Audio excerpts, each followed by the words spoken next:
Sandy the Elf from the Huntley Area Public Library, and I'm going to be reading today Elf Help by Margie Pelletini, with permission from Hyperion Books. Elf Help. Alfred was not an ordinary, everyday jingle bell jingling working elf. He flunked rapping 101 big time. Curl a ribbon, tie a bow, don't think so. Stuff a stocking, the elf, forget about it. And Alfred didn't have a clue how to build, paint, or even glue one single, solitary, Santa-loving toy. But while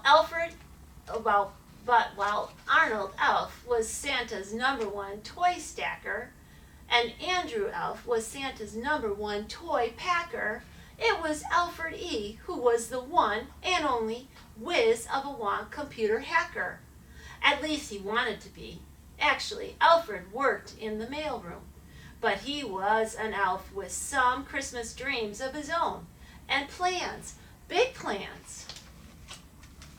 So on the night before Christmas, when all through Santa's house, every other elf was hurrying and scurrying, Alfred was busy clicking on his mouse.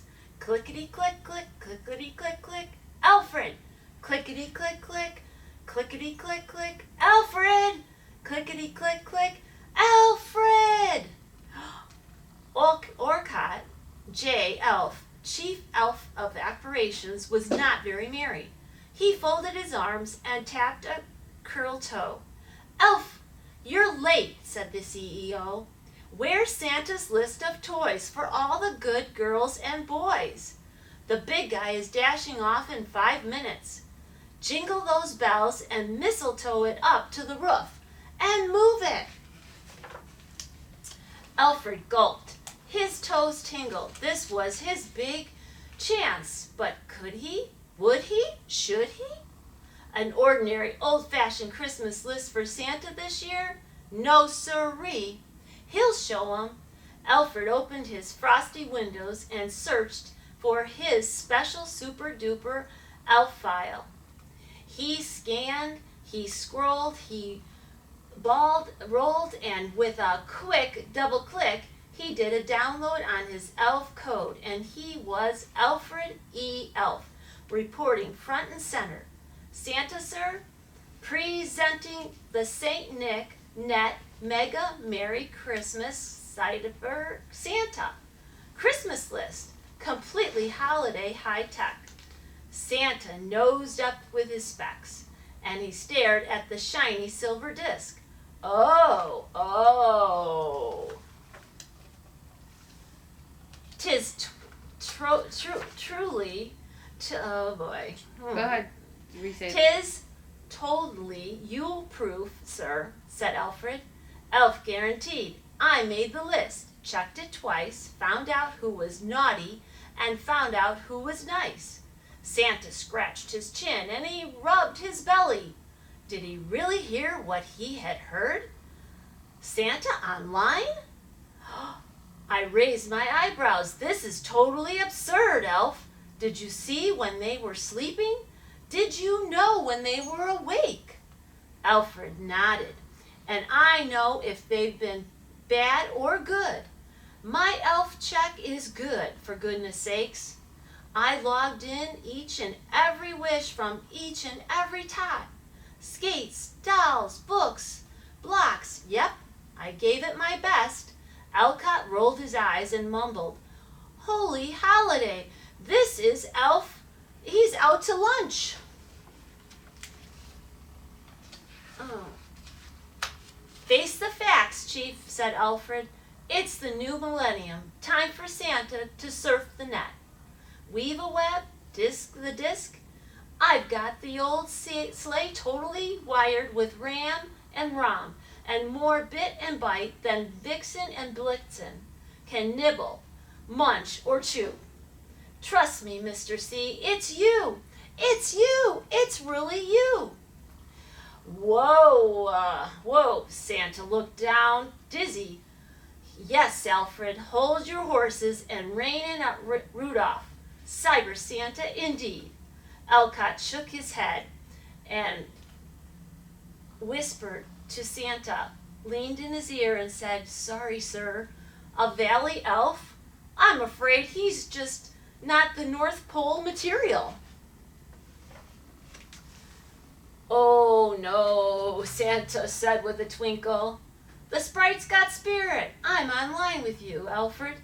With a wink and a pat on the head, Alfred knew right there and then he had nothing to dread. With a wave and a jingle to his team, Santa gave the call. Then they dashed away, and dashed away all. Alfred went back to the mail room happy, quite content, very proud. He kicked off his shoes, unpointed his hat. He leaned back, stretched, and yawned. Hey, he deserved a bit of a nap. Alfred snored and he snoozed. He snoozed and he snored. Why, he was so tired, he slept right through Christmas Eve and well past Christmas morning. But not the children. Oh no, not the children. Little Johnny Chester at 923 East 83rd Street, New York, woke up bright and early Christmas morning. And he ran to the tree in the apartment 3D to look for ice skates. But little Johnny Chester didn't see skates under the tree in apartment 3D. Nay, little Johnny Chester saw a horse. A horse? A horse! While way out west in Tucson, Arizona at the Yippity-Yay Ranch, no horse, of course, for little Connie Lester. It was Connie, not Johnny, who found the skates. But where was the ice? This was not very nice. Jenny Parker from sunny California looked under her tree for a surfboard, but Jenny Parker didn't find a board to surf.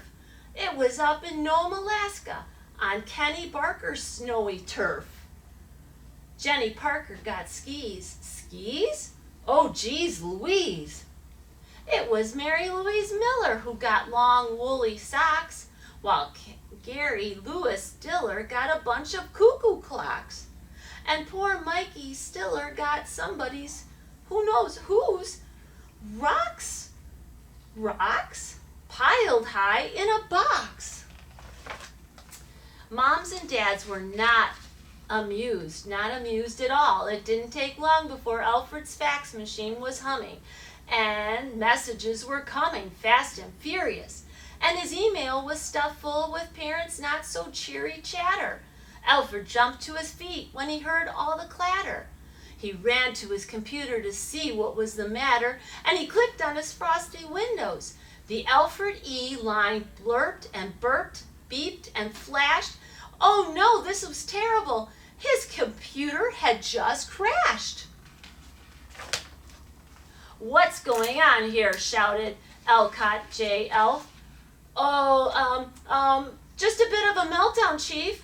There seems to be a little glitch." "A little glitch? Try a humongous switch." "You and that computer have ruined Christmas. Explain yourself, Elf." But Alfred had no answer. Had he hit the wrong buttons? Crossed the wrong keys? Fa la la when he should have ho ho ho? "Just get it unmixed and fixed," growled the Chief. "And now, or this will be the last Christmas you hear another ho ho ho." Oh, moaned Alfred. His goose was cooked. He had clicked his last click, bit his last bite. He looked like there was nothing for him to do but pack up and head south.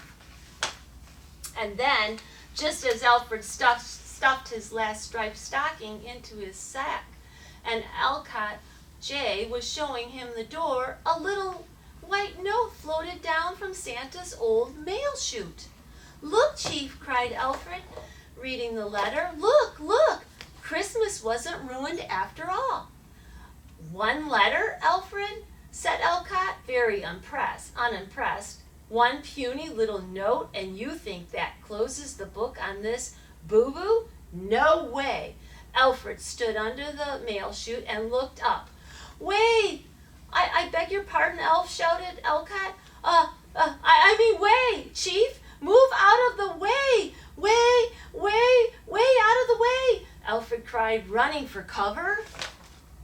First came 2 letters, then 4, and then more and more and more, and suddenly there was an avalanche of letters and notes, postcards and papers, a merry mega drop of mail, all thanking Santa for the best Christmas presents ever. The kids didn't think it was a mix-up at all. They liked it. They really liked it, even Mikey. Jingle my bells and uncurl my toes, the kids are happy. Well, what do you know, said the CEO, climbing out from under the heap of thank yous. Don't ask me how, but it looks like you did it after all. You little hacker. I did? Alfred was more than a bit and a bite surprised himself. Elcott read letter after letter and then gave Alfred a pat on the back. I think there might be a little Christmas bonus in your stocking this year, Elf. You're moving on up. Well, Alfred was so happy, positively beaming. Who would have thought? He got the Christmas wish he dreamed, and he sighed a mega cyber sigh. Whoa! Christmas was still Christmas after all, and although he couldn't explain it as hard as he might, even with an elf on the computer, somehow everything still turned out all right. Merry Christmas to all, and to all a good night. Hi friends, thank you so much for joining me with this fun holiday story time. Make sure you check out Huntley Area Public Library YouTube channel for more fun crafts and story times. Happy holidays!